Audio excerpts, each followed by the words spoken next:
পেঁপে চাষ নিয়ে ভাবছেন? পেঁপের ফলন বাড়াতে চান? তাহলে ব্যবহার করুন ব্যবহৃত নর্দান কম্পোস্ট সার, নর্দান বিএফ তরমুজের সার ও নর্দান জৈব সার। মধ্যম মানের জমির জন্য চারা রোপণের পূর্বে প্রতি রোপণ গর্তে বা মাদায় 500 গ্রাম নর্দান কম্পোস্ট সার মাটির সাথে ভালোভাবে মিশিয়ে দিতে হবে। চারা লাগানোর পর গাছে নতুন পাতা আসলে 100 হতে 200 গ্রাম নর্দান বিএফ তরমুজের সার প্রতি 1 মাস অন্তর রিং পদ্ধতিতে প্রয়োগ করতে হবে।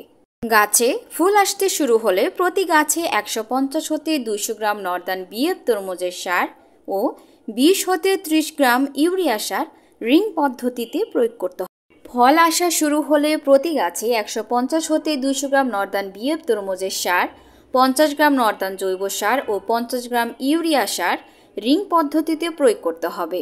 ফল সংগ্রহের 1 মাস পূর্ব পর্যন্ত একই নিয়মে সার প্রয়োগ করতে হবে।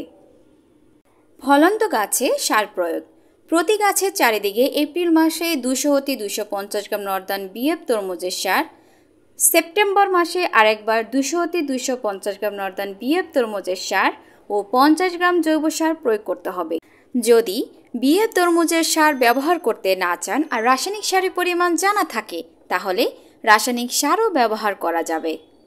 তবে নর্দান জৈব সার বা নর্দান কম্পোস্ট সার আগের উল্লেখিত নিয়মে ব্যবহার করতে হবে।